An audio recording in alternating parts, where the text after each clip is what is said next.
Ken Jackson. Welcome back to the fourth dimension. Hope y'all doing all right today. I got my boy here recording for me. I'm gonna be showing y'all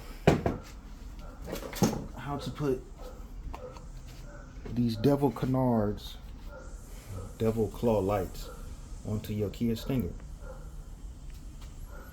First things first, before you put anything on, make sure, point it down there. Devil claw is going to be going right down here. Before you put any type of tape or anything that involves 3M tape or sticking something to the car, make sure you wipe it off. Get you some soap and water, clean it off, let it dry off, and then come back with some alcohol, wipe it off again, and let it dry again. So if you have aftermarket intake, if it is a K&N, you might have something different, but if you do have K&N or Stillen or something that's simple like this, you can just take the cone part off, you can unbolt it from the frame, take the cone off from right there, and your headlight wire, point it right here. Okay. The headlight wire is right there where I'm pointing it. And with this one, all you have to do is press down on it and pull it out. I can reach it. There we go. Other than that, you're also going to have to run the wires under the wheel well.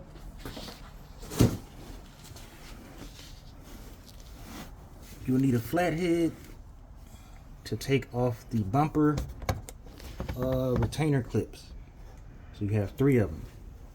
There's one right here, there's one down here, and another one, I forgot where it's at. Down, it's 3 of them though. One right here, one right here, and it might be up here somewhere. That way you can stick your hand in there and run the wires up to your headlight. First things first, second thing I guess, is to test them to make sure they're working. I got these from KDM Warehouse. These are supposed to be plug and play.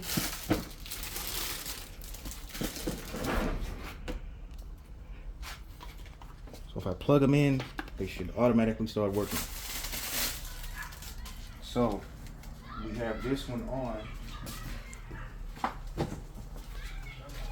Don't know where my light went.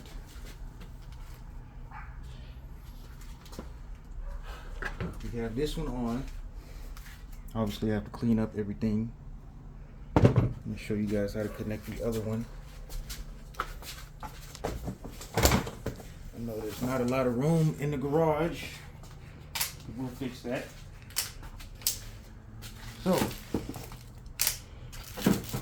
it didn't come with instructions. You have to download them, PDF file, blah blah blah blah blah. So I know it looks kind of confusing at first, but the yellow one is for if you want to set it up as a turn signal. If you don't want to do that, then you just plug in the red one, red to red, black to black.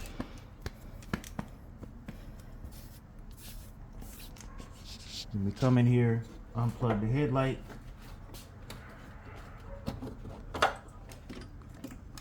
plug this end, the open end obviously, plug it into the connector, plug the other end into the headlight,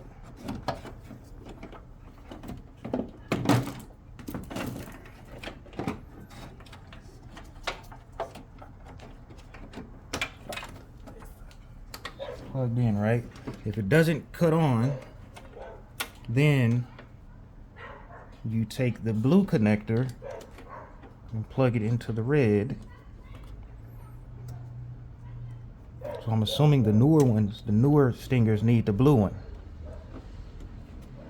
It turns right on. But like I said, if you want it to turn, if you want it to be for the turn signal, If I can find the yellow wire, plug in the yellow wire.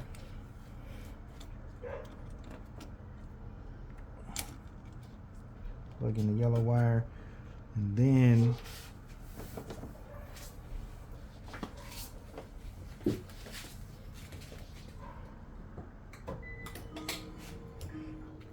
it's turning.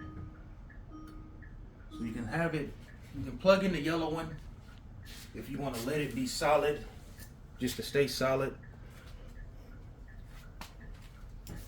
Excuse me. You can plug in the yellow one if you want it to act as a turn signal, or you can unplug the yellow one and just let it stay on with the daytime running lights.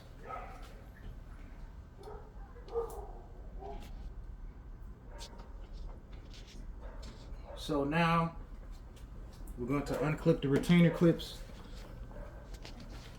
Well, the instructions say to plant this on here first, to line it up, put it on there. You're going to need a heat gun to kind of warm up the glue, then stick it on there, then run the wires through there.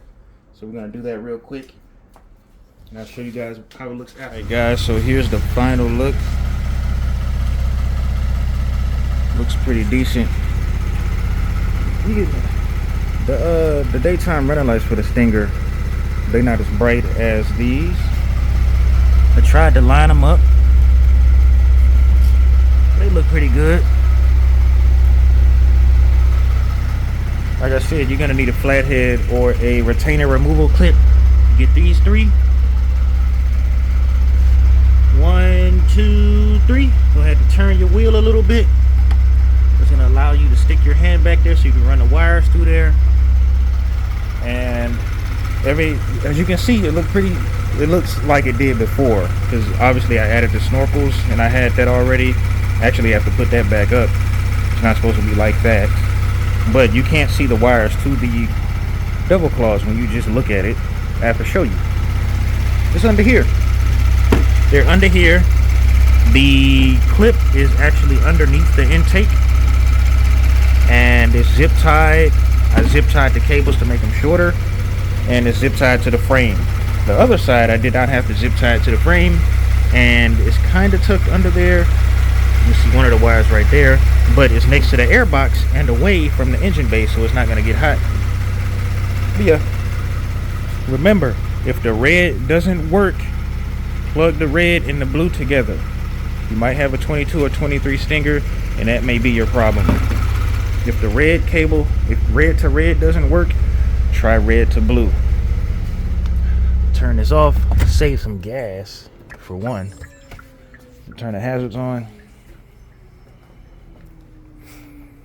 See, I'm blinking with the hazards. They work with the daytime running lights. Turn this off. Turn the hazards off, I guess. Oh no. Ignore that. Okay. So I'm gonna leave it on to match with the turn signal, but they're gonna be on with the daytime running lights. I like the way the Stinger logo is lit up too, but they're gonna be on along with the daytime running lights. And like I said, you can unplug the cables. You unplug the red cable. The black one always plugged in because it's negative, so you would just unplug the red cable and leave the yellow one plugged in. No, I'm sorry, unplug the yellow one. No, I'm tripping. I'm so sorry. The yellow one is for the turn signals. So if you don't want it to be on with the daytime running lights, I'm thinking you would unplug both of them.